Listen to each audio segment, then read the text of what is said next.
इस आग में कई लोग जलेंगे।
अबे अंधा है क्या? देख के नहीं चल सकता क्या?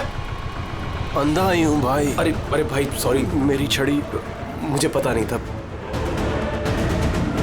आपको ऐसे नहीं निकलना चाहिए, कहीं चोट लग जाएगी आपको। माफ करिए, पर मुझे ध्यान देना चाहिए। ठीक है, आराम से जाइएगा। जी जी। आप चले जाएंगे या मैं छोड़ के आऊं? नहीं नहीं, मैं चला जाऊंगा। ठीक है, थैंक यू।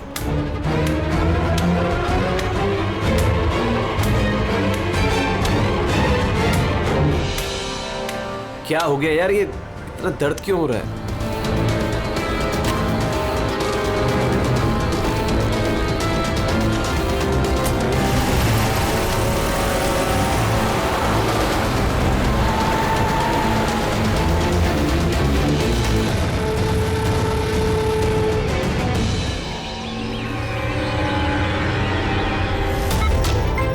कुछ नहीं होगा रमन, तुम्हें कुछ नहीं होगा। Hold on Raman.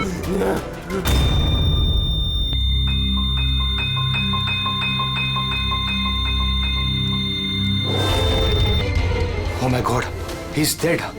और इनकी मौत नेचुरल भी नहीं है। अब क्या? I know Priya, it's a murder. और मैंने डॉक्टर सालुंके को इस केस के बारे में सब कुछ पहले से बता दिया था। अब तक तो उन्होंने फाइंड आउट कर भी लिया होगा कि रमन की मौत की वजह क्या होगी।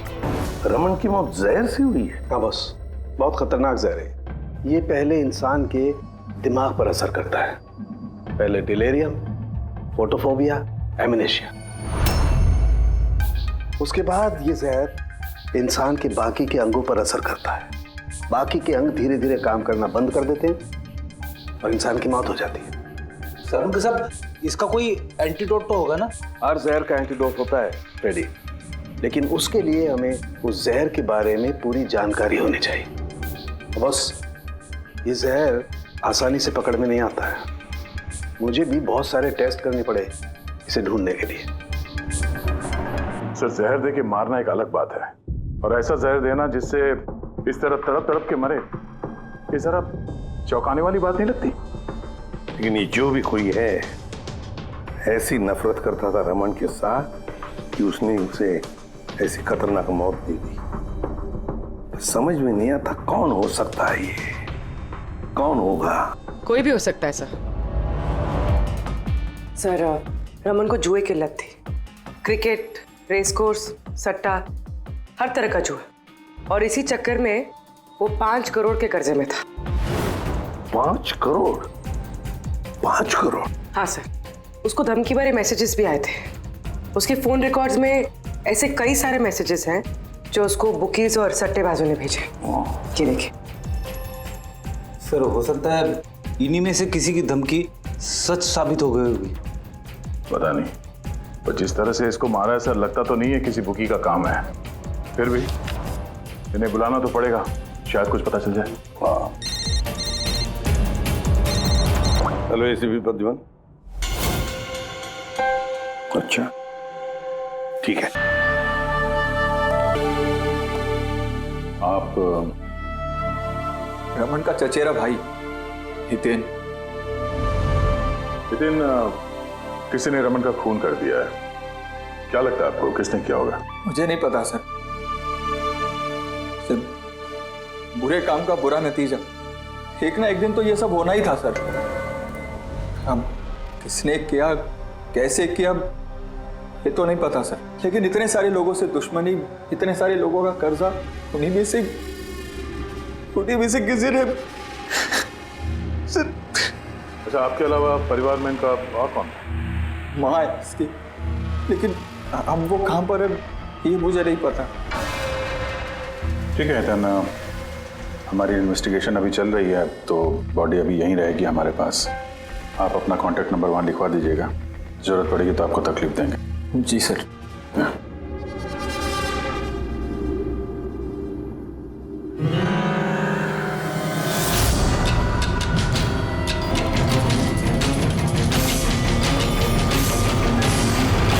लगता उतना दुखी है नहीं जितना ही दिखा रहा है। हाँ, बॉडी ले जाने की जल्दी नहीं थी, जैसे ही बोला जाओ तो निकल गया। कोई पूछताछ नहीं कब मिलेगी बॉडी। गड़बड़ है ये हितेन, बड़ी गड़बड़ है। ऐसे लग रहा था जिसे ये बात पक्की करने आया था कि रमन मरा है या नहीं। नजर रखो उस पर। रमन,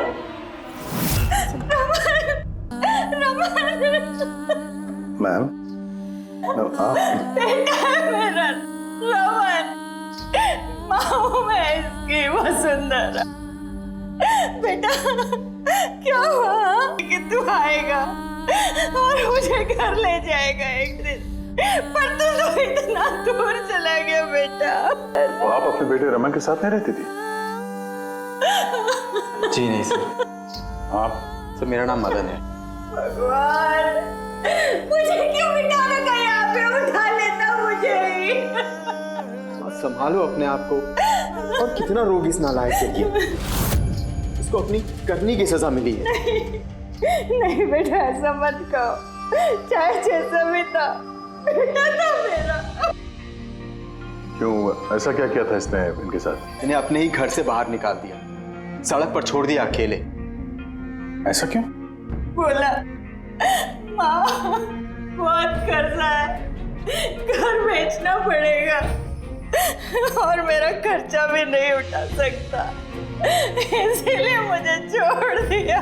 और फिर क्या करती सर, ठीक से दिखाई नहीं देता, कहाँ जाती मैं? पड़ी रही फुटपाथ पे, भूखी प्यासी, बेघर बेसहारा। फिर शायद भगवान को दया आ गई और उसने उस फरिश्ते को भेज दिया।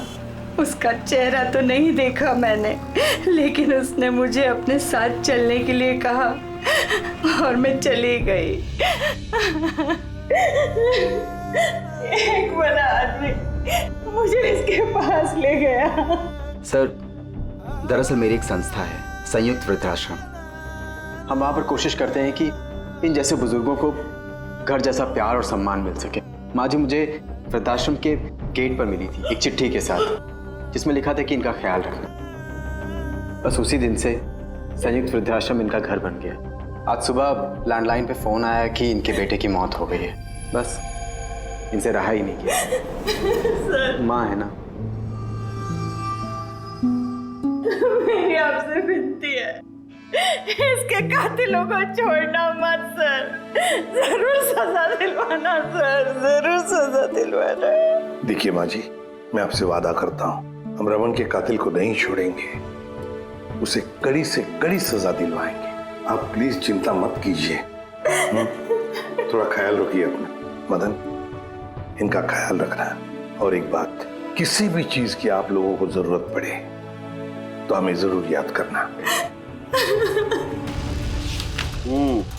कमाल है तारिका, हॉस्पिटल के डॉक्टर्स की रिपोर्ट के हिसाब से इसकी जांघ पर ये जो निशान है ना, ये या तो किसी एलर्जी का है या फिर किसी जहरीले कीड़े मकोड़े के डंक का निशान है।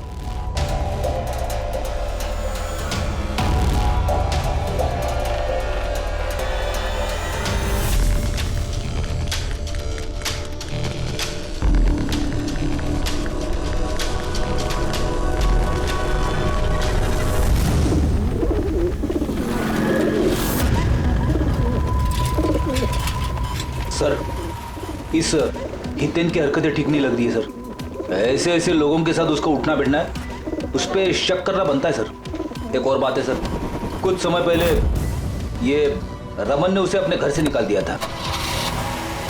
अब रमन के मरने के बाद वो उसकी प्रॉपर्टी हड़प करने की कोशिश कर रहा है सर। सर एक मिनट, यहाँ आएंगे प्लीज। सर इसके स्किन पे ना मुझे कुछ ये अजीब सा दिख रहा है।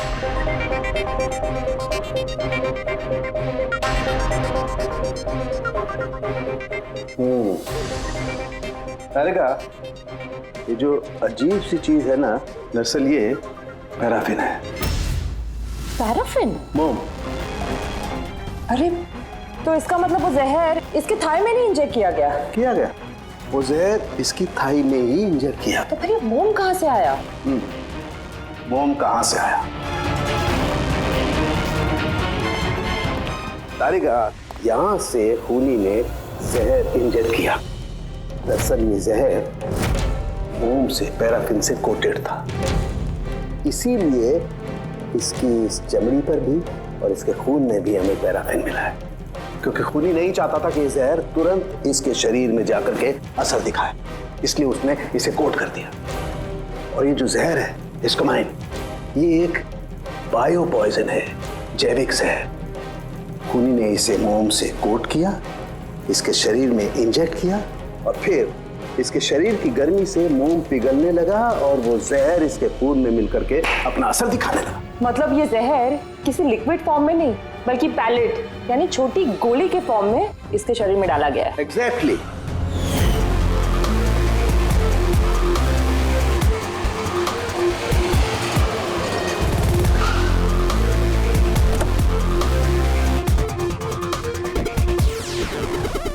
ये वो कंस्ट्रक्शन साइट जहाँ पे रमन इंजीनियर था। उसके कोलीग बता रहे थे कि यहाँ से निकलने के बाद उसको कुछ पैर में तकलीफ हुई है। लेकिन यहाँ पे जो वर्कर्स काम करते हैं उन लोगों ने बताया कि जब तक वो कंस्ट्रक्शन साइट में था तब तक तो वो ठीक था। इसका मतलब जो भी हुआ कंस्ट्रक्शन साइट से बाहर आने के बाद हुआ, तो यहीं पे हुआ होगा। यहाँ पे तो आसपास पता करते हैं, शायद किसी ने कुछ देखा हो। सर आप लोग चलिए, मैं जरा चाय पी के आता हूँ। मतलब चाय वाले से पूछ के आता हूँ कुछ देखा है क्या। अभिजीत, ये बच्ची कंस्ट्रक्शन साइट के सामने अखबार बेच रही है, पूछते हैं उससे।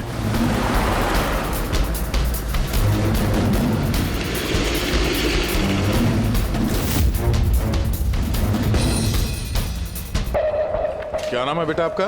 चुटकी। चुटकी। अच्छा बेटा जरा ये देखो, ये फोटो देखो ध्यान से। इनको जानती हैं आप, पहचानती हैं? हाँ, ये अंकल तो हमेशा मुझसे अखबार खरीदते थे, पर 3 दिन से ये नहीं आए। तो 3 दिन पहले आपने इस अंकल को यहाँ पे देखा था? हाँ, एक आदमी के साथ ये टकरा गए थे, इनको चोट भी लगी थी। वो आदमी बहुत अजीब था। अजीब मतलब? ओ, अबे अंधा है क्या? देख के नहीं चल सकता क्या? अंधा ही हूँ भाई।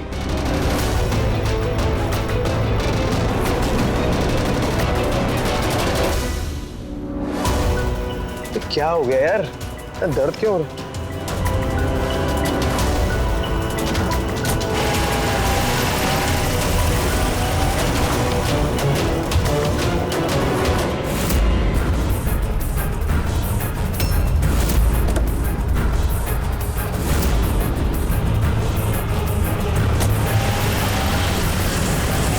तो अंधा नहीं था और उसी ने हमला किया रमन पे।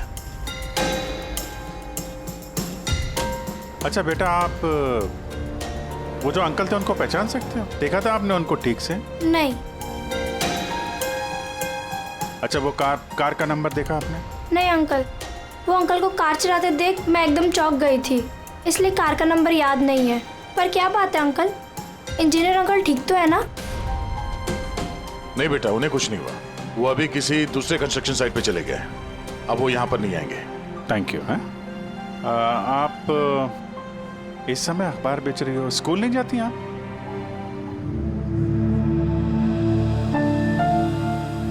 क्या बात है, हैं? स्कूल तो जाना चाहिए। आप कितनी इंटेलिजेंट लड़की हो। एक्चुअली हर बच्चे को स्कूल जाना चाहिए और आपको भी जाना चाहिए। पर स्कूल जाने के लिए बहुत सारे पैसे चाहिए ना अंकल, मेरे पास पैसे नहीं है। बेटा, अगर आपको पैसे ना देना पड़े तो आप स्कूल जाएंगी? हाँ अंकल, जरूर जाऊंगी, मुझे पढ़ना है।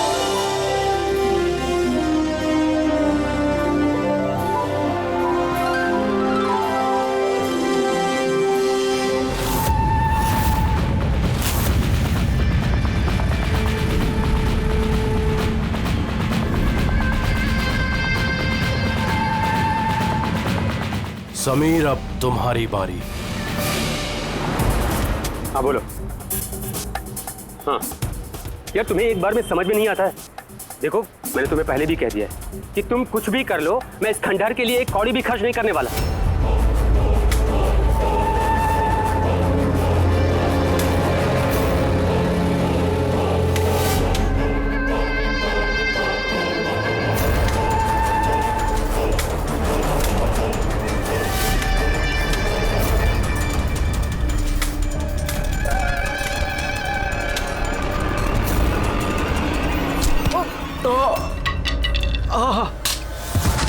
ओए, दिखाई नहीं दे।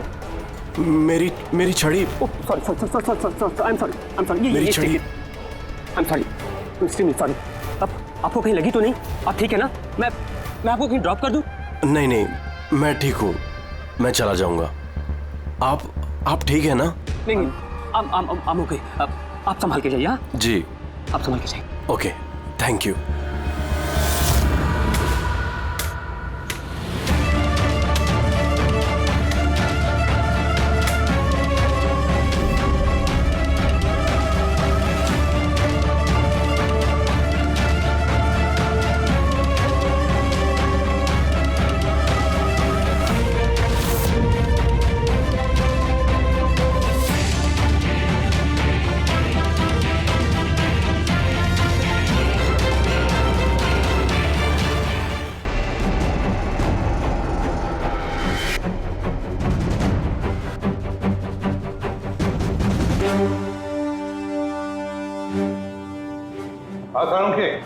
इस आदमी को जो जहर दिया गया ना, वो भी किसी पौधे से ही बनाया गया है। क्या? ये भी किसी पौधे से?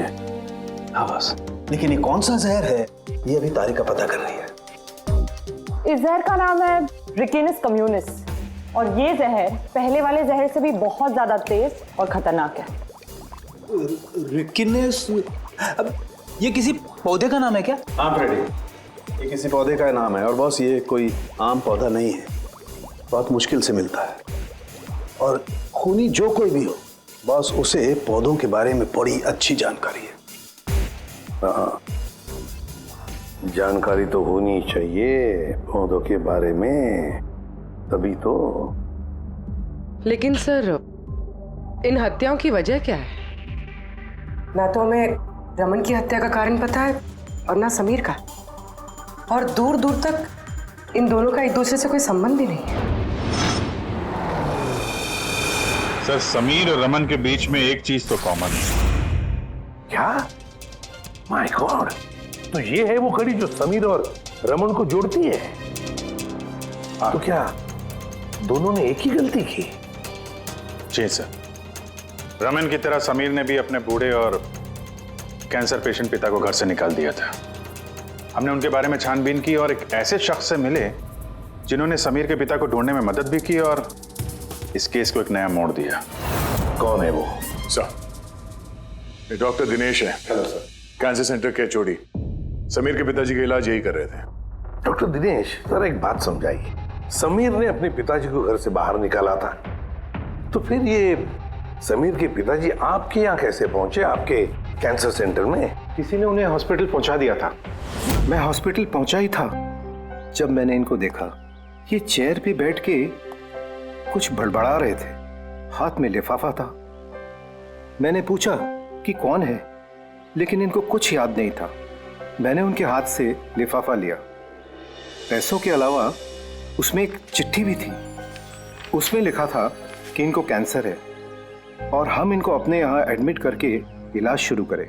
एडमिशन के लिए डिपॉजिट की रकम लिफाफे में है और इलाज के पैसे भी हॉस्पिटल के अकाउंट में ट्रांसफर हो जाएंगे। उनकी उम्र और हालत को देखकर मैंने उनको एडमिट तो कर लिया, पर मुझे चिंता थी अगर पैसे ना मिले तो। लेकिन भगवान का शुक्र है, अगले ही दिन इलाज के पूरे पैसे 10 लाख रुपए हॉस्पिटल के अकाउंट में ट्रांसफर हो गए थे। 10 लाख रुपए? किसने ट्रांसफर किए? सर 100% खूनी ने दिए होंगे। सर बैंक डिटेल से पता चल जाएगा। पता चल गया। एक्चुअली पैसे समीर की वाइफ रत्ना ने दिए थे सर। ये सब मेरी गलती है सर। मेरी वजह से समीर की जान चली गई। मैंने ही उसे उकसाया था। पिताजी की देखभाल में काफी प्रॉब्लम हो रही थी और सारी प्रॉपर्टी और सब हमारे नाम पर हो ही चुका था, तो मैंने समीर को कह के पिताजी को घर से निकलवा दिया। शर्म नहीं आती तुम्हें? समीर के पिता तुम्हारे भी पिता समान थे, उनको ही घर से निकाल दिया। ये सब करने के बाद फिर उनकी इलाज के लिए 10 लाख रुपए क्यों दिए? मुझे किसी ने धमकी दी थी सर कि अगर पिताजी के इलाज के लिए 10 लाख रुपए नहीं दिए तो वो समीर को और मुझे मार देंगे। सर मैंने उन्हें 10 लाख रुपए दे दिए, फिर भी उन्होंने समीर को मार दिया। और अभी भी कहा है कि अगर हर महीने पिताजी के इलाज के लिए 50,000 रुपए नहीं दिए तो वो मुझे भी मार देंगे। किसी पे शक है तुम्हें? नहीं। उसके बारे में कुछ याद है? उसकी आवाज, उसका लहजा, कुछ भी? कुछ भी याद नहीं। सर प्लीज मुझे बचा लीजिए। सर मैं मरना नहीं चाहती। सर मैं पिताजी को घर ले आऊंगी। मैं उनकी पूरी देखभाल करूंगी, पूरी कोई तकलीफ नहीं होगी। सर आप प्लीज मुझे बचा लीजिए। घबराओ सर प्लीज मुझे बचा। कुछ नहीं होने देंगे तुम्हें हम। तो भी जिस नंबर से इसे धमकी भरे कॉल आते थे वो नंबर ले लो और पता करो कहाँ का है। आप चलिए।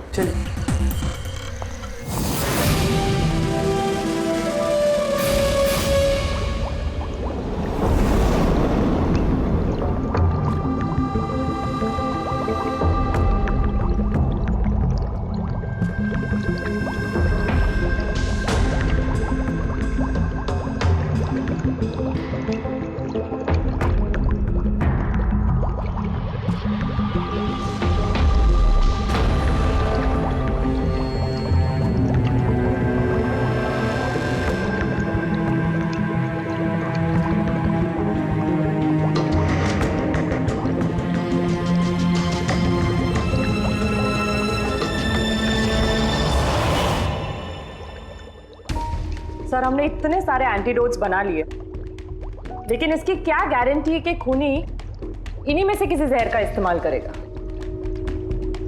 अब कुछ भी हो जाए, हम खूनी का दिमाग तो नहीं पढ़ सकते ना। तुम्हारी बात बिल्कुल ठीक है तारिका, लेकिन एक बात समझो, खूनी इन पौधों का जहर निकाल करके इस्तेमाल कर रहा है। इन पौधों का पहले से भी ज्यादा तेज हर बार। तो हमें हमेशा चौकन्ना रहना पड़ेगा। पता नहीं वो अगली बार कौन से पौधे का जहर किस पर इस्तेमाल करे। पता नहीं किस पर, कब, कहां, कैसे, किस पौधे का, पता नहीं।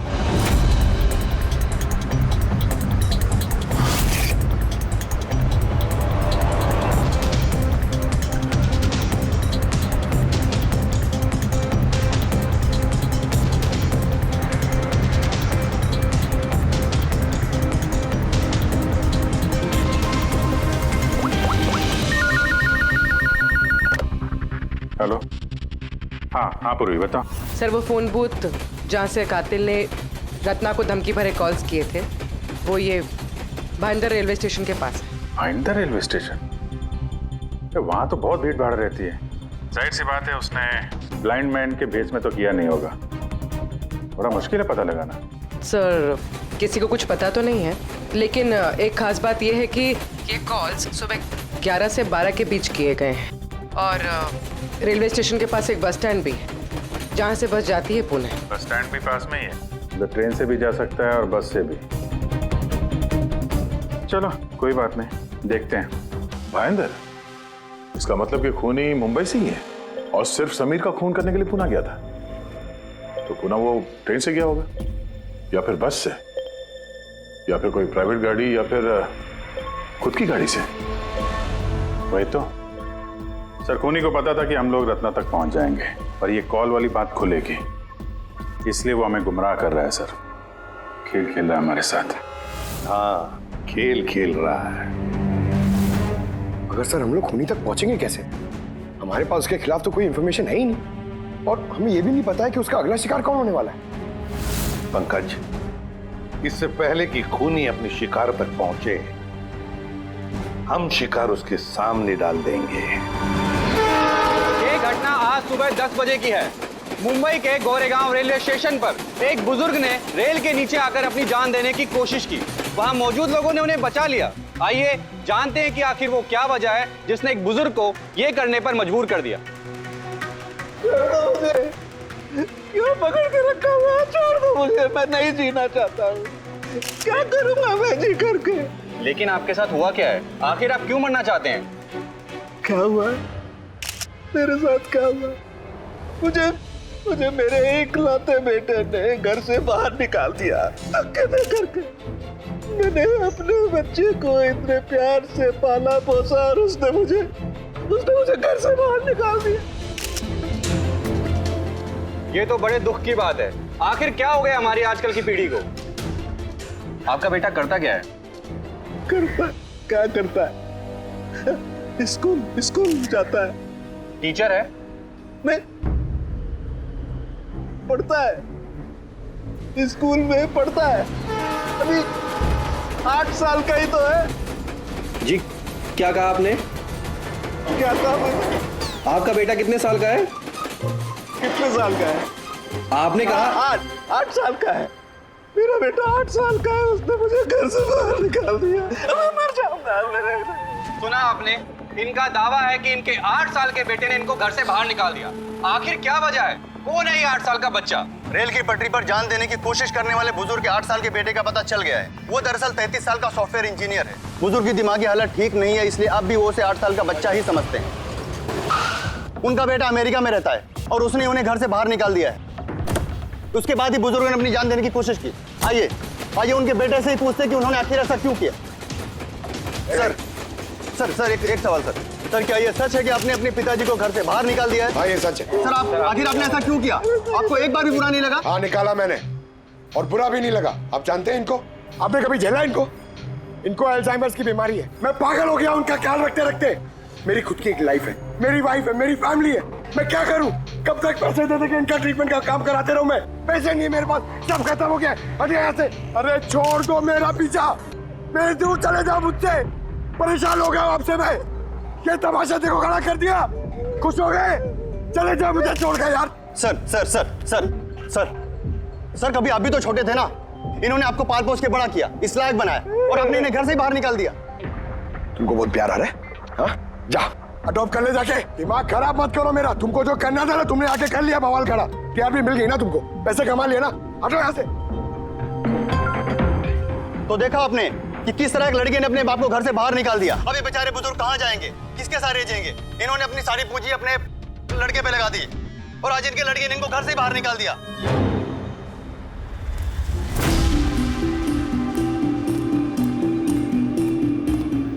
बड़े बच्चे गुब्बारे ले लो जल्दी।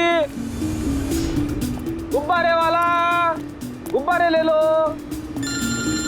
अरे बेटा गुब्बारे ले लो। गुब्बारे वाला गुब्बारे ले लो। गुब्बारे ले लो।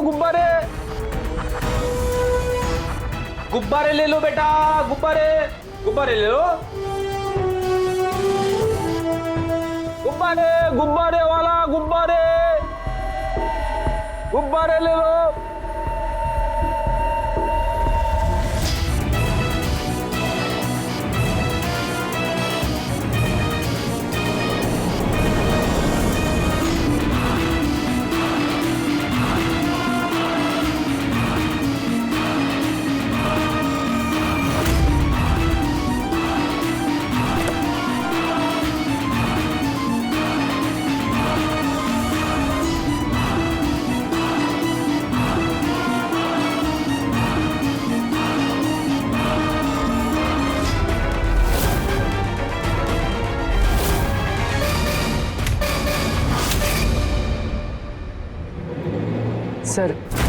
सर एक अंधा बिल्डिंग की तरफ आ रहा है।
इतने सारे लोग? सर, इतने सारे अंधे एक साथ? हमने तो एक सोचा था, यहाँ तो 8-10 निकले। लगता है ये कोई चाल है। आप लोगों को जाना कहाँ है? एक मिनट आप लोग रुकिए। एक मिनट, यहाँ कैसे आ गए आप लोग? आइए। ये आप सब कहाँ हैं आप लोग? यहाँ क्या बात है? क्या हुआ? यहाँ आंखों का फ्री चेकअप होने वाला है। संपत है आप? संपत? उसने ही बुलाया था हम लोगों को। देखिए, यहाँ पे ऐसा कोई शिविर नहीं है। कौन संपत कौन है? किसने बुलाया आपको? उसने ही तो बुलाया था यहाँ।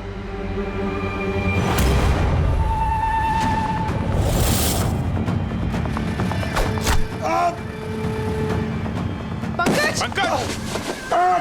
पंकज! क्या हुआ? पंकज! वो रहा। पकड़ो उसे। छोड़ना नहीं।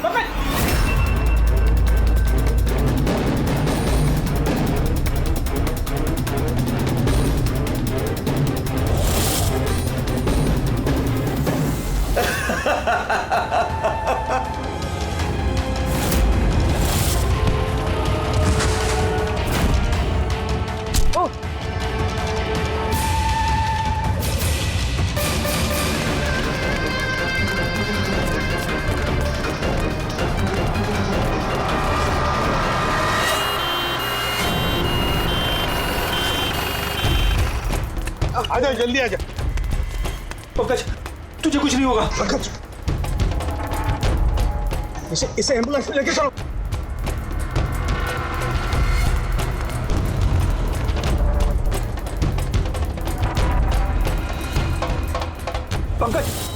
पंकज, तुझे कुछ नहीं होगा। पंकज! तारिका, ये लो, इससे जहर का पता करो। अगर जहर का पता नहीं चला तो हम एंटीडोट नहीं दे पाएंगे। मेरी बात सुन रहे हो तुम? सुना नहीं है पंकज, आंखें बंद मत होने देना। आदेश, हमारे पास इसका एंटीडोट हो, वरना हमें इसे हॉस्पिटल ले जाना पड़ेगा। एंड आई एम श्योर ये वाला जहर पहले वाले जहर से बहुत ज्यादा स्ट्रॉन्ग है। तारिका, एक काम करो, नेशनल बायो सेंटर को फोन करो और उसे लाइन पर रखो।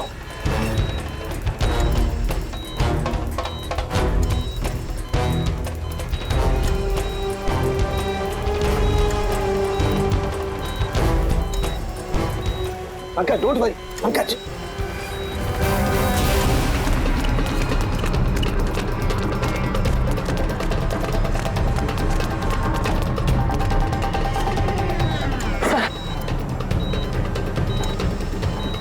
ओह माय गॉड, ये नहीं हो सकता है।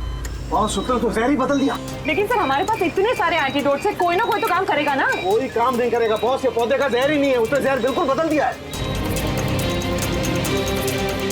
अब क्या होगा सालुंखे? करना कुछ यार। पंकज की ब्रीदिंग, सब ठीक हो जाएगा। हाँ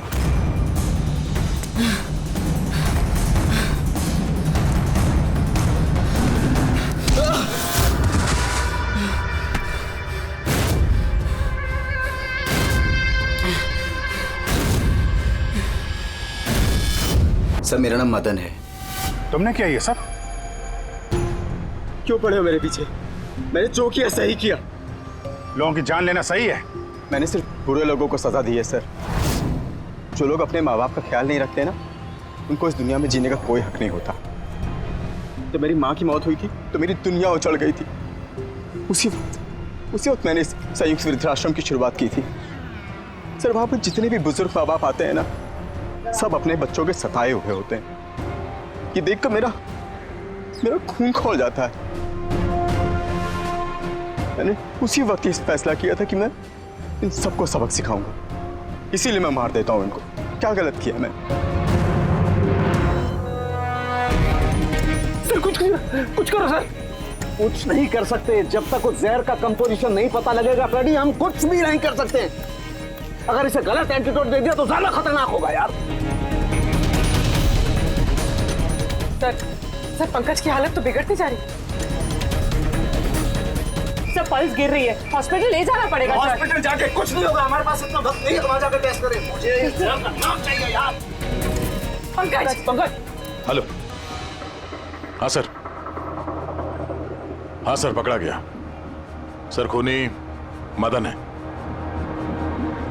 हाँ जहर हम पता करते हैं। कभी पता नहीं चलेगा तुमको, कभी पता नहीं चलेगा तुम लोगों को। उसने भी पापा को सताया। मदन गाड़ी। Oh no. Madan Madan Madan Madan ambulance बुलाना पड़ेगा जल्दी। नहीं सर, कोई फायदा नहीं है। मान लिया तुमने उन लोगों के साथ जो कुछ भी किया, मान लिया, लेकिन तुमने जिसे वो जहर चुबाया है वो बेगुनाह है, निर्दोष है, उसने कुछ नहीं किया। वो जहर कौन सा बताओ? हाँ? BTX। सब उस जहर का नाम BTX है। सालुंखे, जहर का नाम है BTX। पंकज, जागते रहना, आंखें बंद मत होने देना।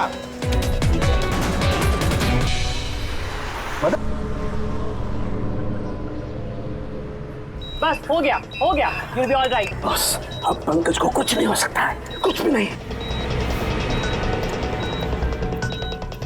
Welcome my boy. घबराओ मत, कुछ नहीं होगा तुम्हें। तुम आदमी अच्छे थे मदन, लेकिन तुमने जो किया वो सही नहीं था। ये तो चला गया अभिजीत, तो चाहे कुछ भी हो जाए, इसका वो वृद्धाश्रम बंद नहीं होने देंगे।